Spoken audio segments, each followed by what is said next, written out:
Nah, fam. Nah, we're moving at Ineos pace. Fuck the countdown. Yeah, fuck the countdown. I'm jumping on the trend. I'm wearing shades. Everybody else is doing it. I'm jumping on the trend. Come on now. Ah, dearie me. Last night was the show where I said, look, Lenny's he's changing his mind. You know, the cogs are turning. The cogs are turning. Fate is turning. The tides, everything, tables. Oh, the turns have tabled on Liverpool, Real Madrid, PSG, and all the mandem there. We're feasting today. We're absolutely feasting today. There's all sorts going on with Man United today, man, and we're loving life. We're loving life right now. We're Manchester United is what's going on at the moment. Today is Manchester United Day, and it could get even better. Absolutely. So, what is going on? What is going on? We've got Leny Yoro, not confirmed officially. Here we go, but man just jetted in today. He's in Manchester. He's undergoing the medical tests. Terms, contracts agreed. Structure, payment, transfer fee, all agreed. It's all lined up, ready to go. Some of the numbers around this deal, allegedly 50 million euros, potentially more. Plus then add-ons, significant add-ons, I'd imagine. And it is also spreading the costs, moving some of that money downwind. We'll pay some of that later. We'll give you what this is now. Guarantee next 4 years, supposedly. 4 years, spreading the costs, and a fairly relatively decent wage as well. You know, definitely more in all departments than Real Madrid would have offered. In all departments. But Ineos, I think, have measured this. They've measured it, they've looked at it, and they said, yeah, these numbers, this number crunch, these numbers work for us. They work for us. We're going to pull the trigger. We're going to do the deal. And these guys are mainlining it. We are getting this guy to put pen to paper, leaving no stone unturned to ensure that this deal is signed, sealed, and delivered. And perhaps the here we go will hit today or tomorrow morning at perhaps the very latest. You know, I'm surprised. I'm genuinely surprised. I thought Ineos could have a capability of doing this, but man, not this quick, and not for Leny Yoro of all people. I was thinking maybe a Matthias de Ligt. You know, maybe Matthias de Ligt would be the guy that we'd see this from, but not Leny Yoro. Not for a bigger deal such as this. Not for a player that was not sure about what he wanted when Man United came into the fray. You know, and you know, it sucks to be a Liverpool supporter right now, right? Because you know, whether this is true or not, some journalists are talking about Leny Yoro was, you know, the top priority defensive target for them this summer, but they didn't act because they were not convinced that the player would choose them over Real Madrid. Well, you've just seen what happens if you really do chase a seemingly lost cause, right? Chase a seemingly lost cause, you never truly know. You might just change their mind. And Manchester United have done what Liverpool should have done. You snooze, you lose, I say, Liverpool FC. And now, just like that, last night he chose Manchester United, officially chose. Following afternoon, Tuesday night he's chosen, Wednesday afternoon, medical. That's speed. That is mad speed. And that's showing capability. Ineos have got this in their locker. If they want to move this quick, they will. That's power. These guys have got some serious tools in their locker. And it sets us up for a fantastic, or potentially a fantastic summer window. I know it's only the second signing, but Christ, I mean, we had it before it became official this morning.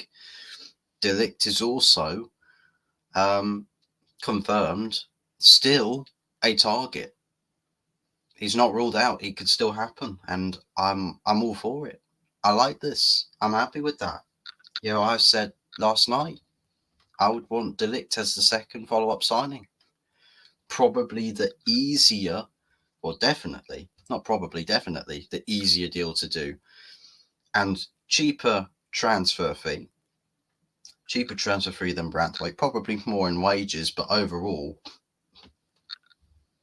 I mean, it's better experience as well.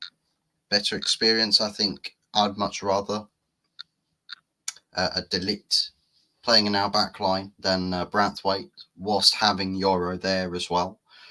And maybe we've given guarantees to Yoro that he's going to be playing. Henceforth, he's decided, yeah, no, I'm more than happy to join you guys. I'm more than happy to get this deal done, to move to Manchester United instead of Real Madrid, or seeing out another year at Lille, to move to Madrid for free the following summer. And Florentino Perez has spoken on that. He said, look, we've got a strategy, and if you don't want to follow the strategy, then you won't come. If you want to come to us, trust in us, do as we say, and you'll be a Madrid player. So, it is what it is. But, Manchester United have looked at this deal and gone, let's act decisively.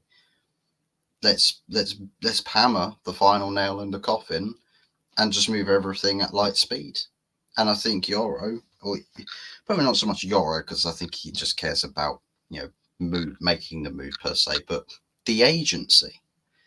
Yoro's agency, his entourage, probably would look at just how clean this late lunge from Manchester United actually is.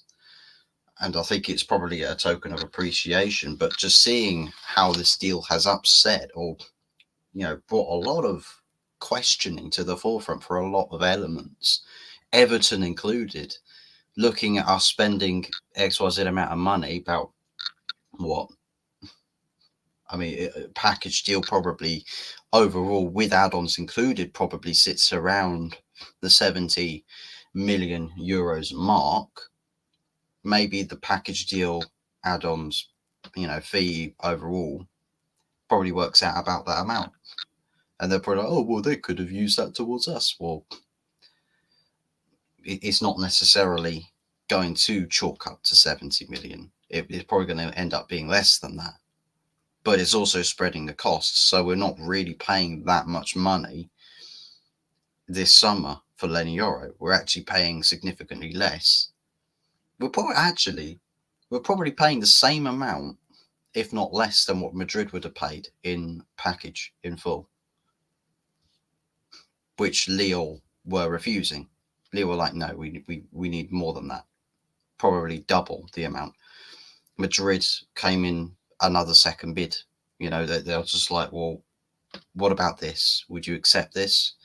Just trying without measuring up, trying to just get sneaking in with that yes from Lille. And as soon as they get that, they'll be like, right, Yoro, you're ours. But that yes never came. That yes never came. And I think several intermediaries with Lille want this deal to happen with Man United. And you know what? Because there's more money on the table for them that way. Don't blame them. Don't blame them. Go with the the better monetary option. And I think with how quick this deal has happened, it does everybody, all parties, a massive favour. You know, don't drag out any deals. Old regime would spend a long time on a single signing, and all parties don't really appreciate that. Well, we're acting decisively and with speed, and everyone can be happy at the end of the day. You know, they all make the moves that they want to make. You know, everybody gets their pay, gets their payday.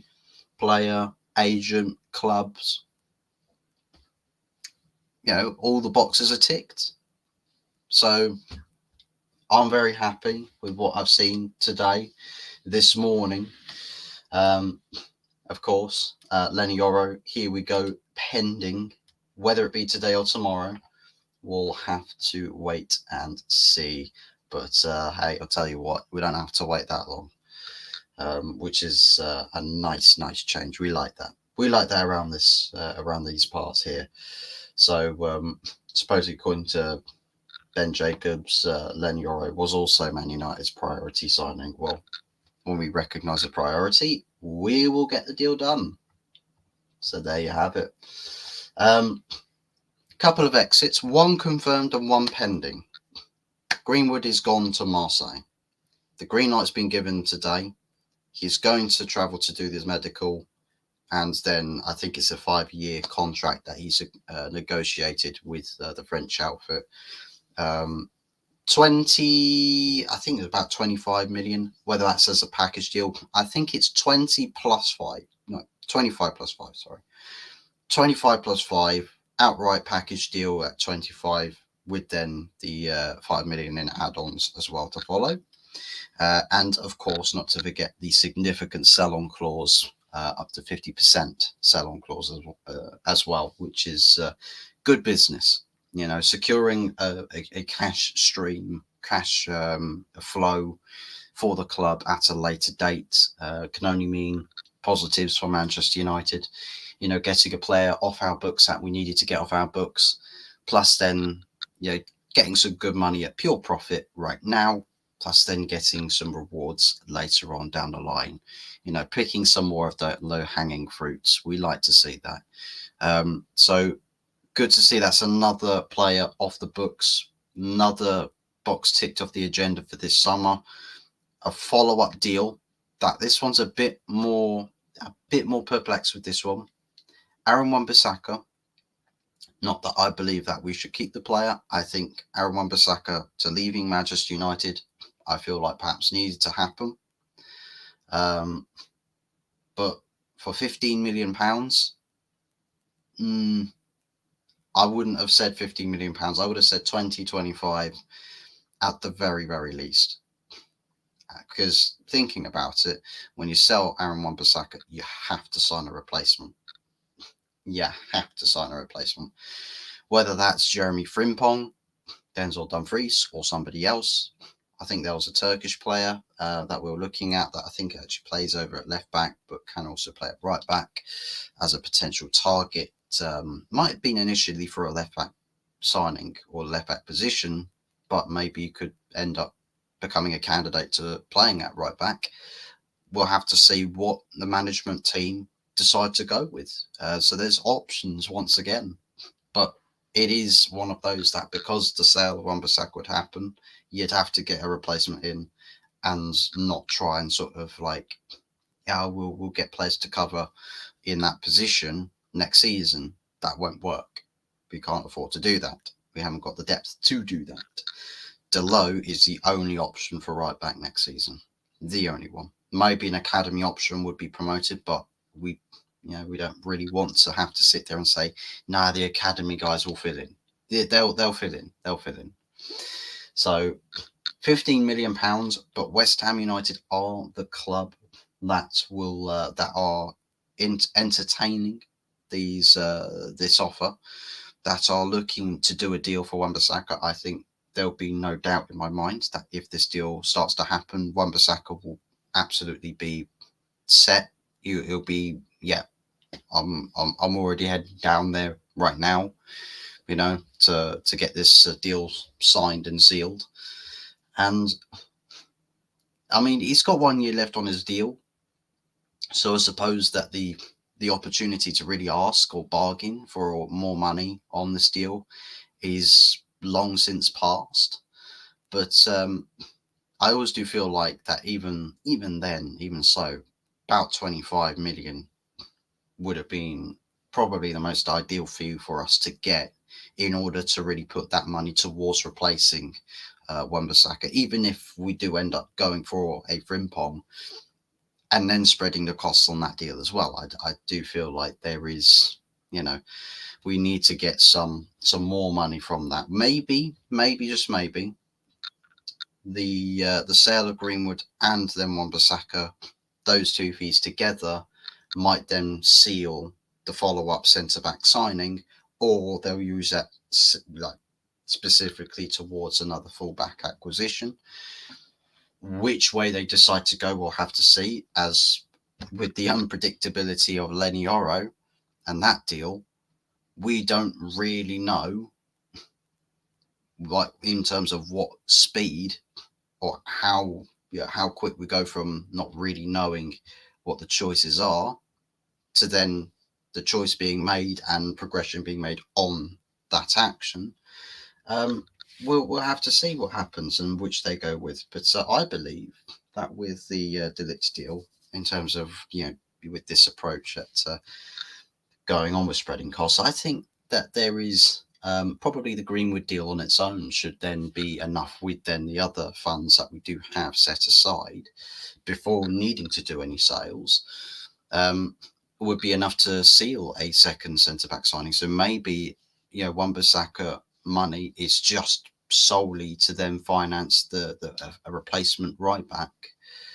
Whether that happens or not, we'll have to see.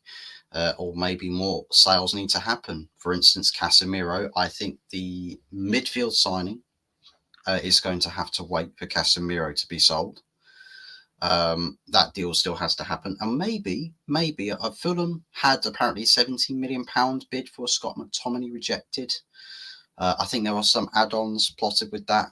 Fulham weighing up whether they want to go back in for the player. Supposedly £30 million is the asking price. £30 million. Don't think we're going to get that for Scott McTominay. Don't think any clubs really would want to. But at the end of the day, I think that maybe selling Scott McTominay might be used. Yeah, that money there might be used towards re-signing Amrabat on the permanent and doing the deal cheap there, because that's an opportunity to do a cheap deal. And it would be easy, just a deal to do on the side. As for the Agate, I think that's solely dependent on the Casemiro sale, and maybe that'll happen soon as well. I think once we've got quite a few other things on the agenda to deal with right now as priorities go, the Casemiro deal might then come to a priority point, very, very quickly, and then by which point we'll mainline Casemiro out the door, and then straight away we're on the phone to PSG. Hey, let's start talks. Let's start talks with you guys about the midfield acquisition. Ravi Bikari, big ups, man. Big ups to you, bro. Good to see you. Hope all is well with you. Question: is Leny Yoro better than an 18-year-old from the academy? Absolutely, without question. I know he's only had one like full senior breakout season, but looking at it like this, when Real Madrid, and I suppose you can use this as a unit of measurement, that Real Madrid, when they go and poach younger talent, right, it's essentially players coming in to replace the first team, right? and there's a system in place there to sort of gradually get them up into that position so they are ready to really, bear the torch, to hold the torch when that rotation is complete, when we get to that stage. And I think the fact that Real Madrid were thinking about that, like a Camavinga, like a Tchouaméni, players like that, Rodrigo, Vinicius Jr., signed them young, not too known, but with great promise. And I think that's exactly what Leny Yoro is as a player, with great promise. Maybe right now, Leny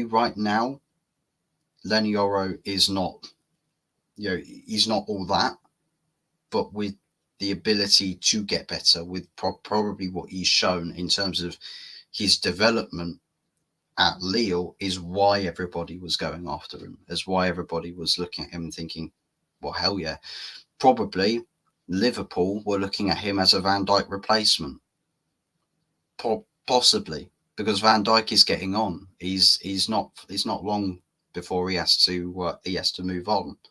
So that might have been, in essence, what the plan was for Liverpool right there. But Fuzzy Gump, Anthony Herbert, how we doing, man? Good to see you. Looking forward to tonight. Season 2, episode 1, the good, the bad, and the ugly. 8:30 tonight. Do be sure to come tune in for that.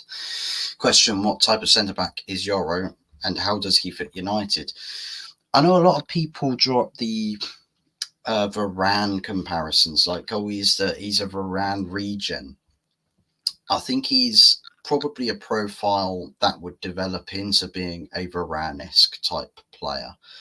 I know that, given that his inexperience is a bit more sort of a cause for a brash type of temperament on the pitch, quite aggressive, not really, using his head a lot. I think, again, it's a DIY project for Manchester United. And the thing is that while some people say, well, he's not all that, I'm saying, well, he could be all that. And that's exactly what we have to assess. That he's got the potential, and it will be down to Manchester United's development plan to get him into that position. And I think with Ineos coming in and how they want to go about, building their teams, I think that there is that, progression for a player in mind. Like, they're thinking about, well, how, would Leny Yoro be a player that we can improve, that we can get the best out of? Maybe not this season, but the next season after that, and the next season after that, and the next season after that. And, that he gets better over time. And I know he's quite lean at the moment. Of course, you build out muscle. You usually get that with younger players. They start off a bit sort of like, they start off leaner, but then they build in a bit more muscle as they get older, or as as the seasons go on. So there's a lot of work that can be done there with Leny Yoro, and that's the exciting feat about it. The world is your oyster.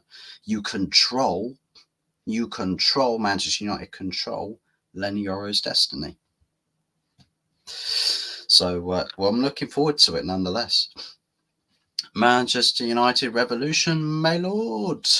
Jafet Kipkoech. I had no idea how to pronounce your name. Apologies if I butchered that, but welcome into the stream. Good to see you. Hope all is good with you. De Ligt next. Yep, I'm hoping so. I'm hoping De Ligt is the second centre-back target that we get, because that could incur a good usefulness towards having good experience at the back.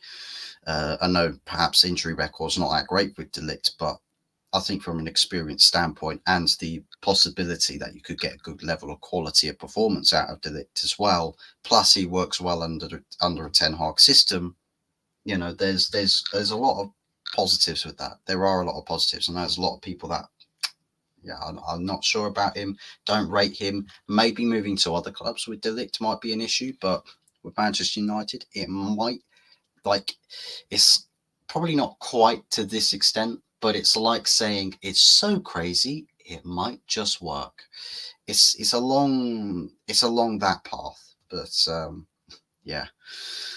Good news, Fuzz. Eddie Nketiah went to West Ham today for 30 million. Tom, 30 million? I thought he was going for 50 million. Can't believe it. What do you mean? Should be for 50 million. 50 million for Eddie Nketiah. You know, that's disgracia. That's disgracia. No, not enough pure profit there, Anthony. Zubimendi next. Zubimendi. I mean, don't get me wrong. I mean, Zubimendi is a good defensive midfielder, and I think whether it come along the lines of actually, how old is Zubimendi?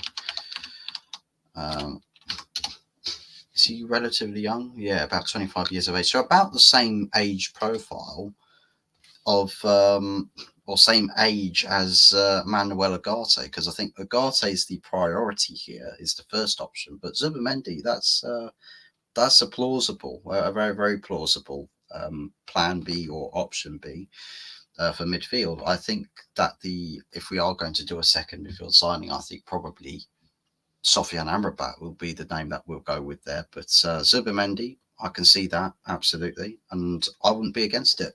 You know, if we get linked to Zubimendi, I think we can do a good deal there. I think we can do a good deal there. But didn't Real Madrid turn Yoro down? Actually, no, it didn't. Lille turned Real Madrid down. Yoro wanted Madrid and Madrid wanted Yoro, but they wanted to do the deal their way and essentially control or force the hand of Lille to play ball to their margins.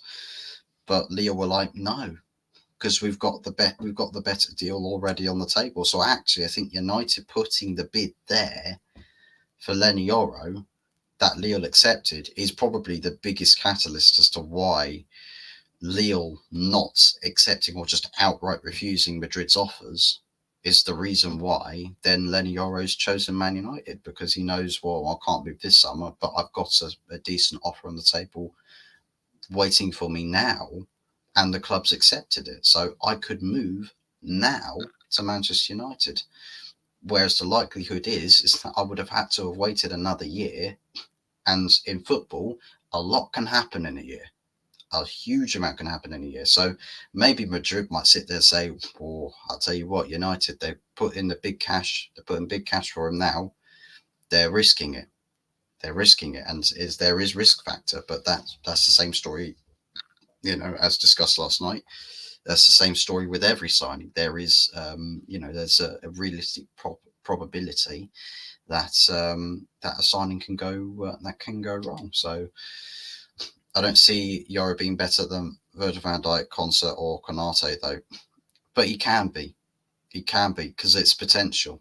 It's a potential ordeal, and I think he's. To be honest, I think he is better than Konsa. Konate still needs to fill out a bit, and then think Van Dijk. Of course, I think Van Dijk's got intelligence with his play, so I think Yoro's got a lot. He's got some time that he will need to get to any realm of Virgil van Dijk, but his sandbox is a sandbox signing with Man United. They can choose what they end up doing with them. The ball is in our court. Yoro might grow as he gets older. Yeah, I think it usually is the case, but we want to make sure that with Man United that we can grow the player to be as along with the training plans, on schedule. We like to keep him on schedule. Yo just tuned in and subbed, by the way. Who's a midfielder you prefer United to sign? Big up and Mins, thank you very much for the subscription. Welcome in. Good to see you. A midfielder that we prefer United to sign. I'm sort of in the camp with Manuel Ugarte. I think the more I've seen us be linked to this player, the more I sort of welcomed it. I think as what Jaffet earlier on suggested with Zubimendi, I like that option as well. I think not signing a player too old, a player that's got good mobility, a good presence of physicality as well. Somebody who's got a very good defensive work rate, because one thing that I do know with Manchester United at the moment with the midfield situation um, is that we've not really got a lot of defensive specialists in that team in the midfield compartment. I think that there's work to be done there. If you sign Sofian Amrabat, that's a player for defensive capabilities. If you sign Ugarte, player of defensive capabilities, or Zubimendi, again, defensive capabilities, as he showed when he replaced Rodri in the Euros final. So very, very much a couple of names there. Ugarte, I think, is my priority, but we don't know if PSG will quite play ball to the extent that we may want them to. But if they don't, there are other options, and I think Zubimendi would be one of those. So for me, Ugarte is probably first base of contact there. Follow-ups after that, we'll have to see where the transfer window takes us. The uncertainty keeps us guessing, keeps us on our toes. To be fair, United could do with some fresh players. We do. We need a lot of new faces, but a lot of the old guard have to go. I think for multiple reasons. I think there's a lot of players overstaying their welcome. I think wages a lot of those players are earning are not beneficial for the club. It's doing the club damage. So of course, when it's damaging, you have to act on it. And some of these players being sold would be repairing some of that damage, or ensuring that damage cannot continue to be made. Some of those players left on freeze. Some of them became free agents. Martial, a prime example, somebody who earns a huge amount of money, too injury prone, and nothing really to offer Man United on the pitch. We've replaced him with Joshua Zirkzee, paying a £36 million or £36.5 million transfer fee spread across 3 years of payments, plus then a cheap on the wages. Hundreds of thousands taken off your wage bill just off the back of one player, just off the back of one acquisition. So, I'm happy with that. A 30 mil for Eddie, that's a good deal. It would be a good deal for Arsenal, but I'm just joking with Anthony Herbert, because we like to upset Tony. Early Doors Football TV, by the way. That's they're interested in signing a player that nobody really kind of wants. Yeah, it's like the hot potato that people just like. I don't want to keep him. Don't want to hold on to him. So yeah, Arsenal trying to get Eddie off the books, or Arsenal fans, rather, I should say, are trying to get Eddie off the books. I don't know about Arteta and Edu. I don't know what their plan is. I don't know what they're doing this summer. But yeah, concerning at the very least. And they're still haggling for Calafiori. We could be wrapping up a second signing, moving on to the third one. It could be a long summer for Arsenal. Smash the likes up and subscribe. Absolutely. Big ups. If you do so, that'd be massively appreciated. Get us to 200 subscribers. Summer target. We might hit that. We might be on course for hitting that target. Yes, we are. 197 subscribers. 3 away. 3 away. We can do it, people. I believe. So big thank yous to everybody that does support the channel there. But that's what I keep hearing, that Rail turned him down. But you never know what's true. But anyway, United hopefully can build with better signings. And I hope that with Leny Yoro, it's a case that, we've started well. And the saying is essentially start as you mean to go on. And I think, start strong, continue strong, and finish strong. And, Man United so far are looking like they're on course for that.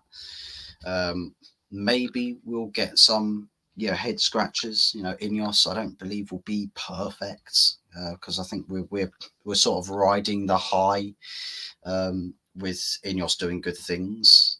But there is very stark possibilities that, you know, Ineos could make a decision or sign a player where we're just like,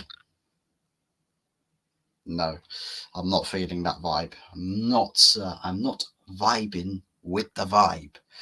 So yeah, but so far so good, and the fan base. I'm sure everybody, with the shamelessness of some Man United fans, um, they'll let you know. They'll let you know how happy they are. But yeah, from what I've heard, there's no outlets that have confirmed that Real Madrid decided against the player. I just think from Madrid's standpoint, the deal just never really chalked up to what Leo wanted. So yeah, for them, for Real Madrid, it was a club problem, not a player or agent problem. The player wanted the move to Madrid, but yeah, couldn't break down the club barrier.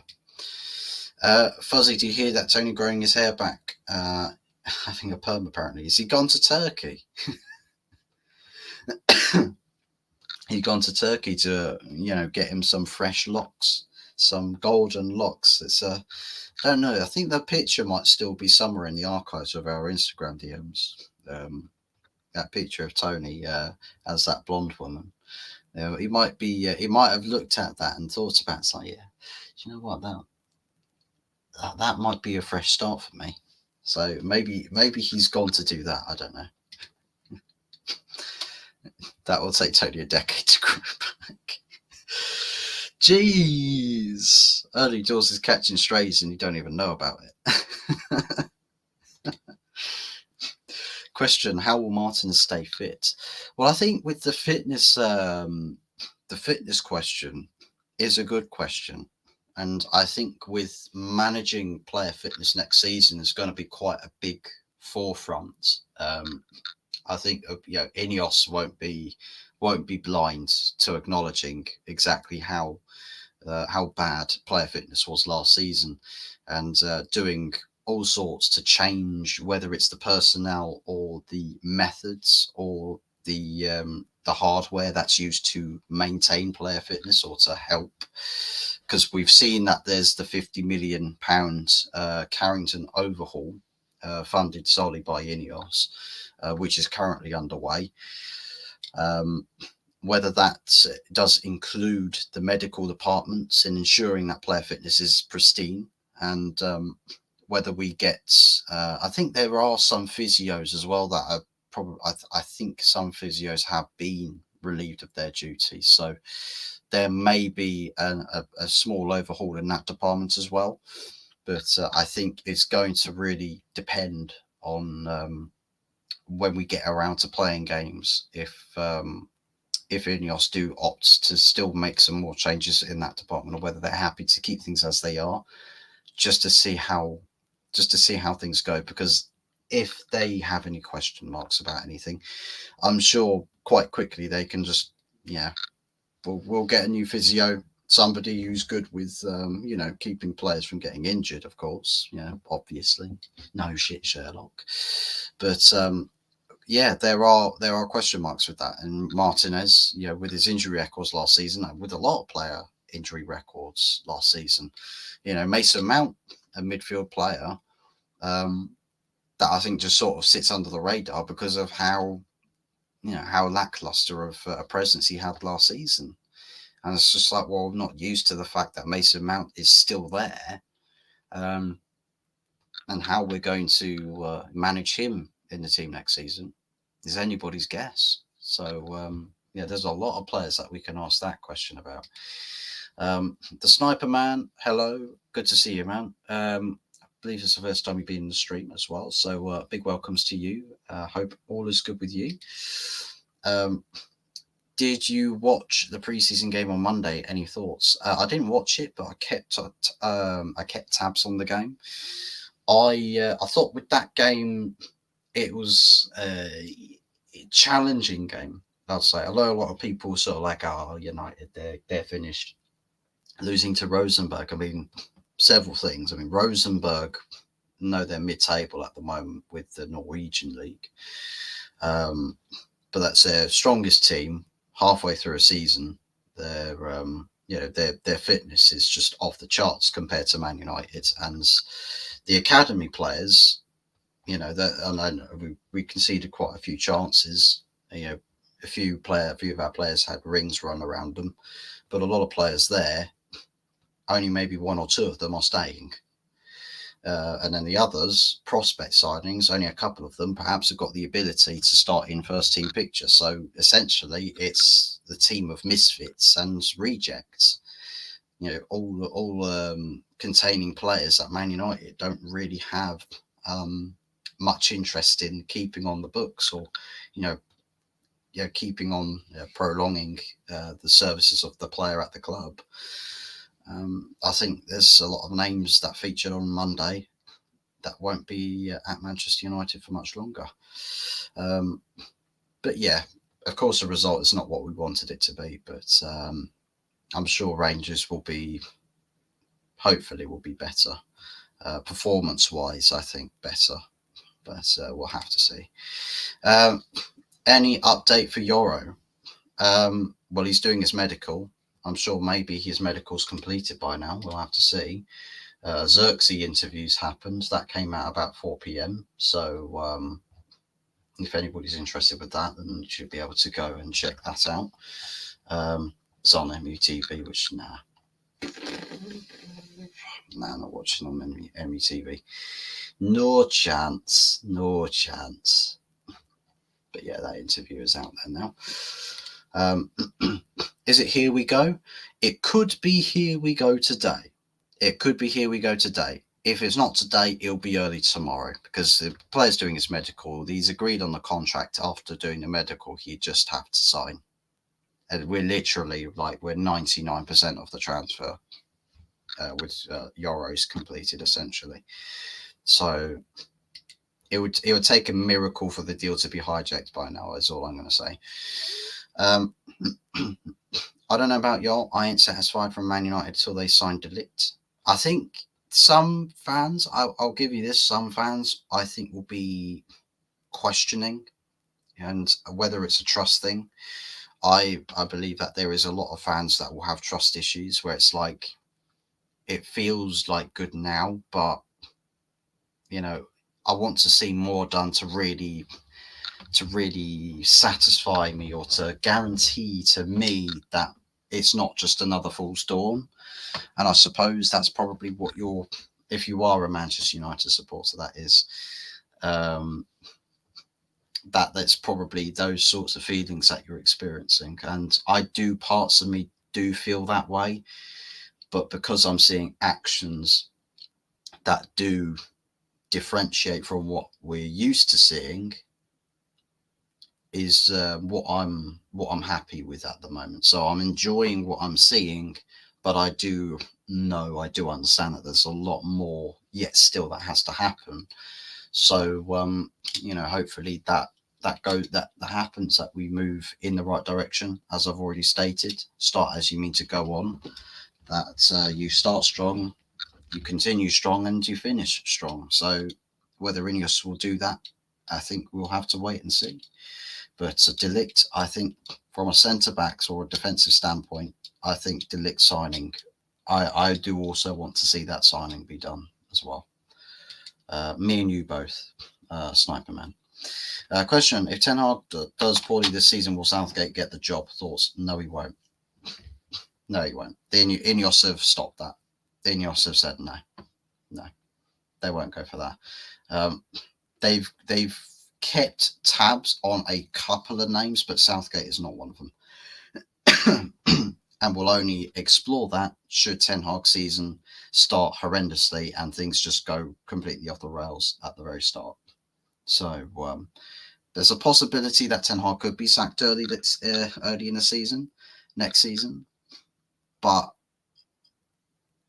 Southgate, I'm sorry, Arsenal fans, the Southgate dream is dead. It's dead. It's officially dead. Ineos have called that. They've said no. Fendus, what's up, bro? What's up, Fendus? How are we doing? Welcome in to the stream. Hope all is good with you.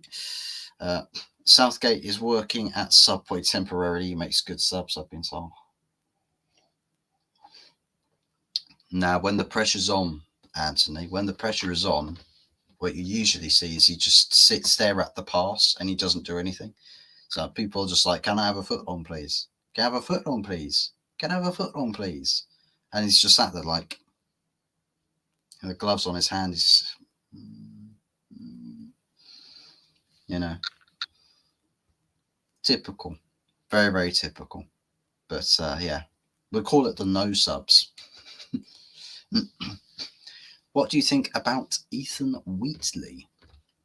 Can't say can't say a lot on the player. Not necessarily somebody that I'm quite clocked into, but I'm interested because I know Ethan Wheatley plays more as a striker. I'm intrigued because we've only really got Hoyland and Xerxes as strikers for the number 9 position next season. Whether there becomes an encouragement to actually use an academy player should we not entertain another forward signing this summer, I think, whether it's Ethan Wheatley or somebody else, I think there is a door that can be opened there for younger players to actually get a breakthrough into the first team. Hopefully, it's not because of bad injury records that we have to see that happen, but maybe there is more chances to be had for Wheatley when we get into the season. I think we'll see a lot of him across pre-season, but when we get into the nitty gritty, it either happen where he just drops back into reserve football or in 21's football, or he becomes part of the matchday squads. Like Willie Campoella was last season. Featured in matchday squads, didn't really play an awful lot, but until later on in the season, of course. But he's there, right? He travels with the squad. Dan Gore, another name in that sort of scenario. Maybe Wheatley is in that scenario when we get into the following season. Do you think this is the rise of Man United, given they've signed Xerxes and Yoro? Too early to tell. Much too early to tell. Because, like I said with Sniper Man, I think there's a lot of doubts, a lot of question marks, or a lot of trust issues that United fans or some United fans will have. The happy-go-lucky guys are fine, right? They'll see the slightest thing happen at Manchester United, and they're absolutely, they're painting walls white through excitement, right? So yeah, it is what it is. It is what it is. That's just them. Leave them to their excitement and their enjoyment. You guys stay over there. You're fine. You're fine over there. But I'll give you this. It is a change, and it's a positive change at that. A change is good. Sometimes change can be bad, but this one, we weren't sure what whether it would be good or bad changes. But now we've started to see action. We can start to say, well, these changes are good. So, and it's heading that direction where we make more good changes and more good decisions. You can only feel that positive element kicking in. So I'm happy that we are definitely a new face United. To say that United, the dominant force of English football, being back, I think, I think it's much too early to say that. But we might be starting a genuine process, not a multi-million phase Arsenal kind of process, but an actual Man United process where the aim is to be the best club, not just in England, but in the world. This is a starting point. A lot of criticism will be had, a lot of criticism, but there is work to be done. And you won't see the results now. You won't see the results tomorrow. It may take us a couple of seasons to really, to reap the rewards, and perhaps a little bit of patience in that regard. We may get rewarded in ways, far beyond our imaginations, much like winning Premier League titles and Champions Leagues and stuff. Get those honours back on the cards, then we can then start to say Man United we're back, officially back. My humble request to Man United is please not sell Scott McTominay or Maguire. Those guys can defend and bang goals when needed. And those are, for me personally, I think both of those players are not necessarily Manchester United grade. So they're on my sell list. But, you asked the question where if we sell Victor Lindelof or Maguire, which of the others would you keep? I think from a player standpoint, Victor Lindelof would be happier being the third, fourth, fifth choice centre back at United than Maguire would. Because Maguire wants to push to be first team. He wants to be the guy that starts. But will he get that? Will he get that at Manchester United? I don't think so.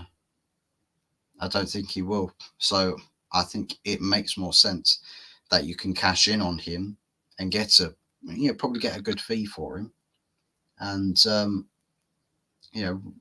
work around it from there. With McTominay, I think again it's another player you can make a pure profit if you sell him.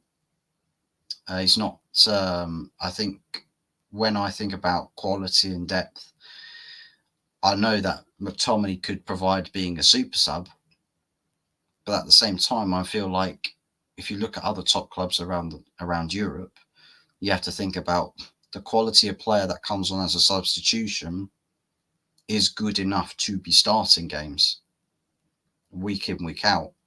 So that creates, for me, a dilemma that, is McTominay the level we want to hang at? I personally, not for me, not my cup of tea. I think there are better options to have. So, for example, what would you rather? Scott McTominay be your bench option, or perhaps somebody like a Zubimendi be available on your bench with Agate starting on the pitch? I know who I would want to go for, personally, but yeah. But we'll have to see. We'll have to see what the club do. They've stated that Manchester United are not prioritising selling McTominay at the moment. I think Maguire is a different status with that. But I do think that with McTominay, they don't want to sell him. But Maguire, their ears open for offers in that department. Fuzzy, did Manu have good Euros? He's one of the better performing players in the England team. I'll give him that. Anybody's guess, though, right, as to how Kyle Walker, I think it was Kyle Walker, got into the Euros team of the season or team of the tournament. What?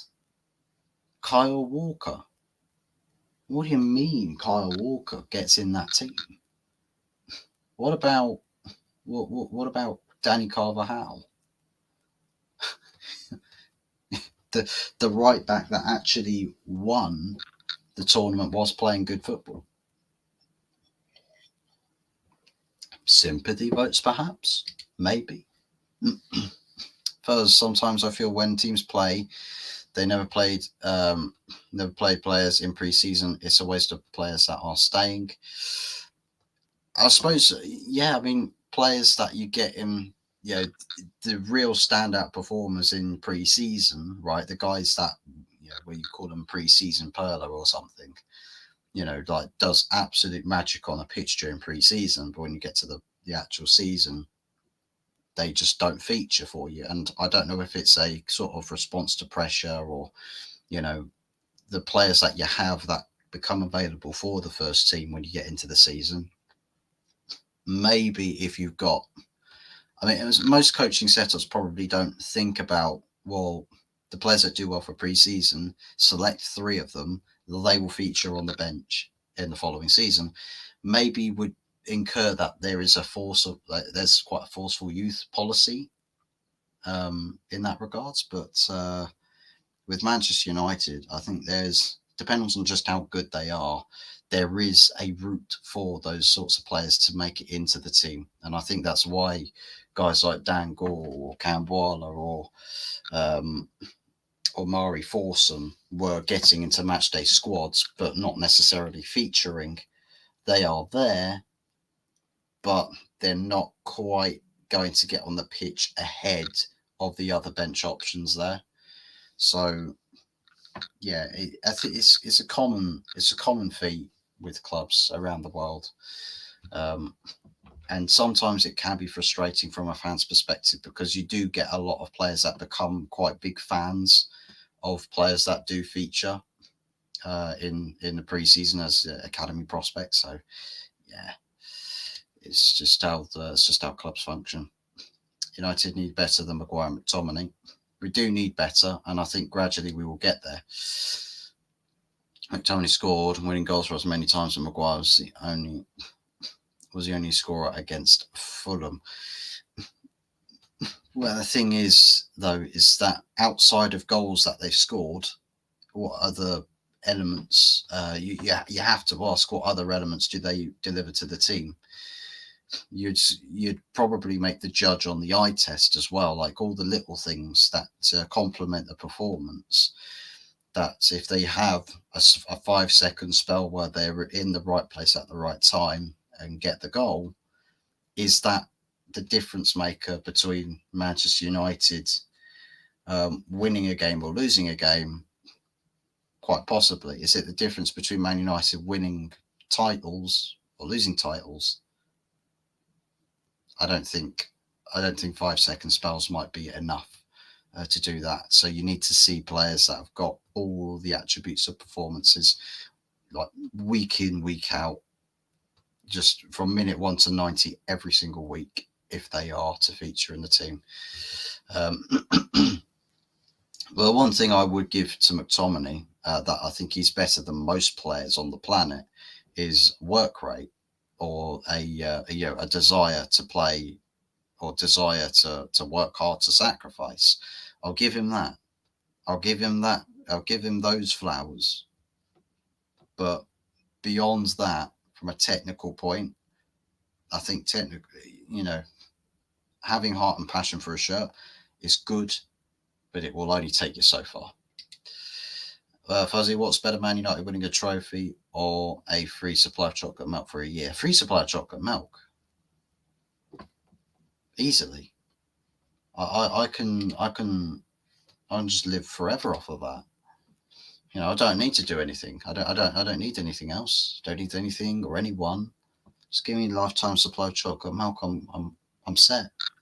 Who needs set for life lotteries when you can have a chocolate milk lottery?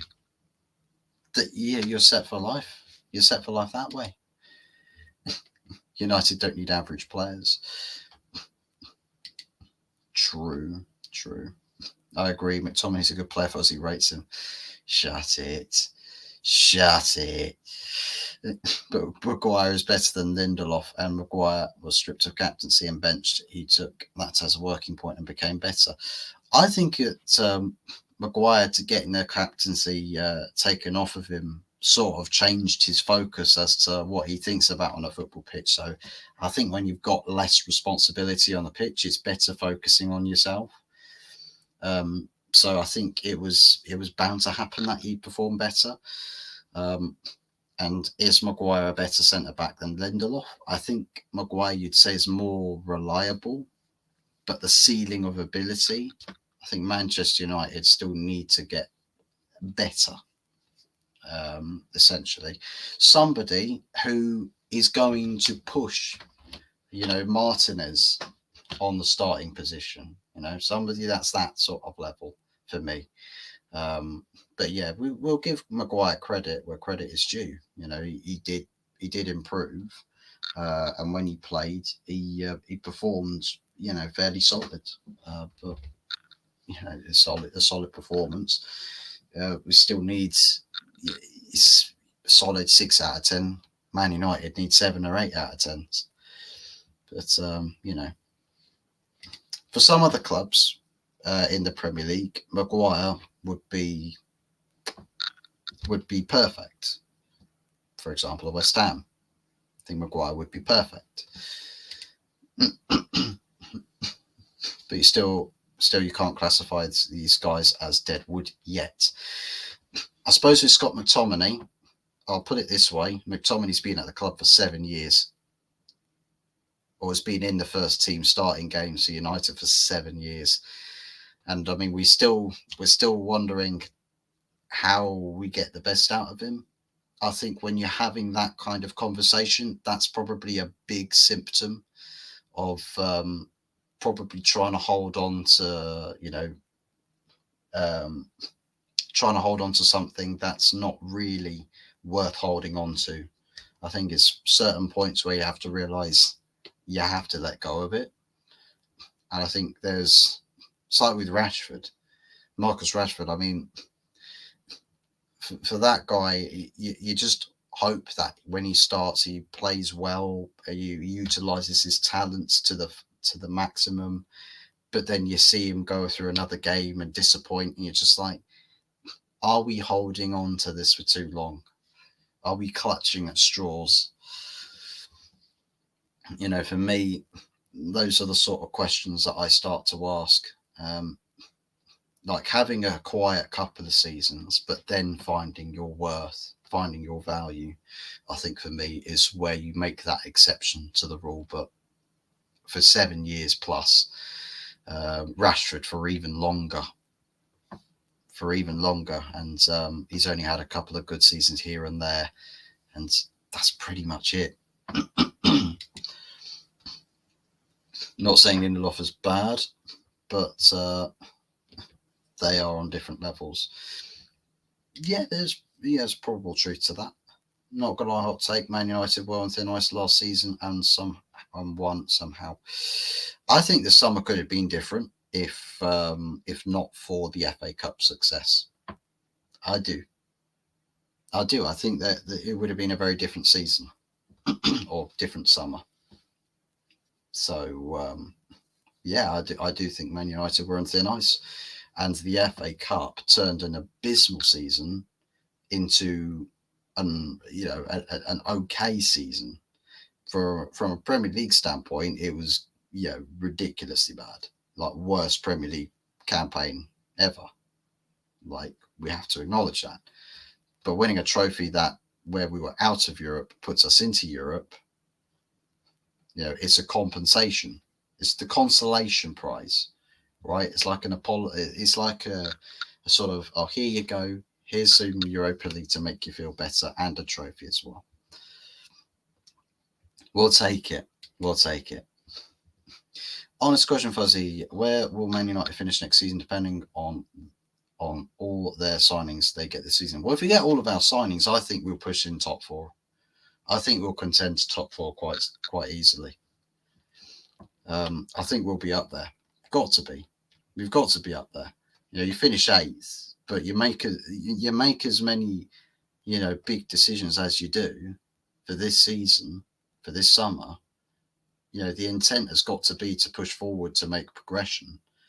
Going from 8th to get into Europe, into a Champions League position, whilst competing for domestic cups, and also you're in Europa League as well. So you make a good go of that. You have to push to win Europa League in every competition, because that's what the manager's words. Manchester United is a club where you got to win. You got to win trophies. And if you're in a competition, you're in it to win it. So Carabao Cup, we have to push to win that. FA Cup, push to retain that. Europa League, push to win that. Premier League, if you can, even if you get into a title race, it's above expectation. You still would fail winning the Premier League if you don't win it, but you're pushed above expectation. And if you finish in a good position and in a strong position in the league, for instance, in the top 4, you're setting yourself up in a stepping stone capacity to then push on for next season. And I think that's the way that Man United got to look at it. I think wanting Premier League success now is a bridge too far, but we need to see progression. So yeah, Yoro to get your fifth this season. No, I think we'll do better. We'll do better.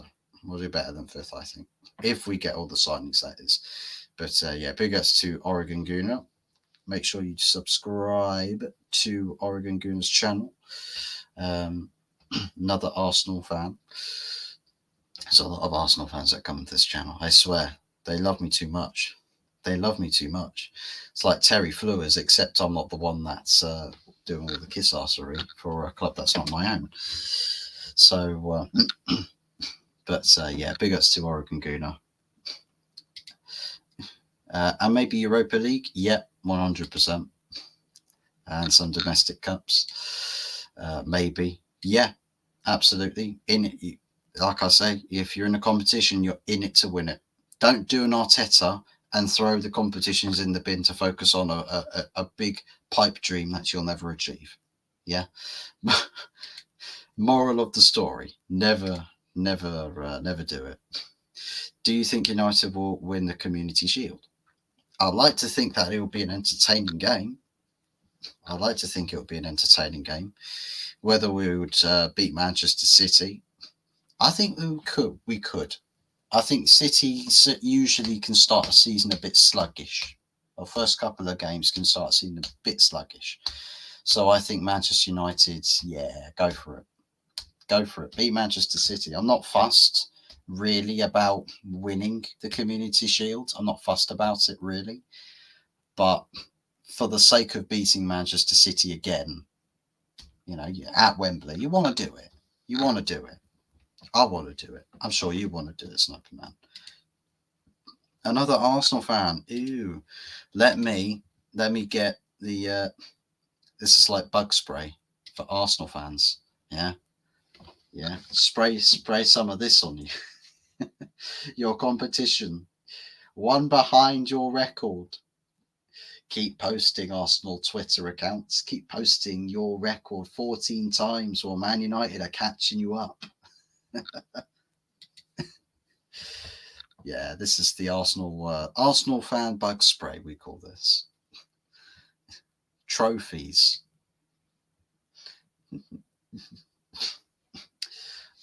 One Arsenal mate said Community Shield is what saved the trophy this season. The glorified dinner plate. Yeah. There we go. Here we go. There it is. There it is. Look at how much success is in that photo. How much success is there? I can't believe that they're getting rid of a champion. Look, Eddie and Ketty, they're getting rid of a champion. Oh, Arsenal, what's going on? Trying to get rid of a champion? Can't be doing that. Speaking of stream backgrounds, I need to get a Leny Yoro stream background. I'll turn up tonight with that. I'll turn up to tonight's The Good, the Bad, and the Ugly show with that stream background set up. No Community Shield is not a trophy; it's a dinner plate. But it's the value, it's the sentiment that counts, Anthony. It's like grandmother's favourite china collection. It holds sentimental value. You may eat food off of it, but it holds value. Do you think the Turkish goalkeeper should be given more chances? Altay Bayındır, I do think we should rotate a bit more. Give Bayındır a couple of give him like what we did between De Gea and Sergio Romero, where he was touted as like the best like backup goalkeeper or best second choice goalkeeper in the world. Like, but yeah, seriously, give him opportunities to play, give him a competition. Maybe in Europa League, play Altay Bayındır in that competition, because I think he's very much capable. Featured a couple of times for Turkey in the Euros. He's got some good talents, and I mean, with the goalkeeping coach that we've now got, maybe there's more feasible reason to have Bayındır starting more games for United. So I do believe that we should give him more chances. I fucking hate that pitch. Yeah, Yes, you do. But soak it in. Soak it in. You'll love that picture too. Look at that. Look at the trophy that you've never won. Given that Bandira is taller.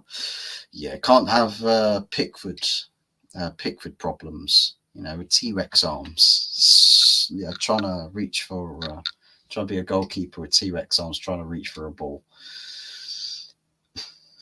Well, actually, with Andre Onana, it's spaghetti hands. Can't stop it. He'll get down for a save, but you can't stop the shot. But yeah, big ups to people subscribing as well. 2 away from 200. Let's see if we can hit that target tonight. 200 subscribers tonight. We'll call it a day for this stream though. Big thank yous to everybody that has tuned in, that has stopped by. A big thank yous to everybody that has smashed a like on the stream as well. Hit 10 likes. Good stuff. We'd like to see that. So yes, a big thank you to everybody for that. Of course, Anthony Herbert over here, as gracious as always on his tractor, his Bristol Rovers tractor. Forget Bristol City, Bristol Rovers all the way. But yes, a big ups to Anthony Herbert there as well, who will be one of the 3 people featuring on tonight's show, The Good, the Bad, and the Ugly, returning for season 2, episode 1. A new thumbnail as well, by the way. Need to figure out how Early Doors does all of his thumbnails, with like all the artistry stuff, because mine's getting a bit vanilla. My thumbnails are a bit vanilla, a little bit vanilla. And some of the advertisements he does for all these shows as well, it's really good stuff. Really, really good stuff. Very, very underrated talent has Early Doors got there. So, but yes, do be sure to join us tonight, 8:30 p.m. on this channel, and also over on Early Doors Football TV.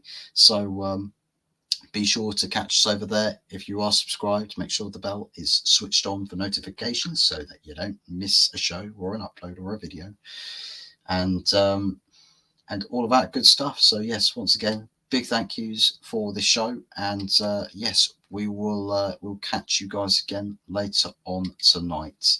Until then, take care and speak to you all again soon.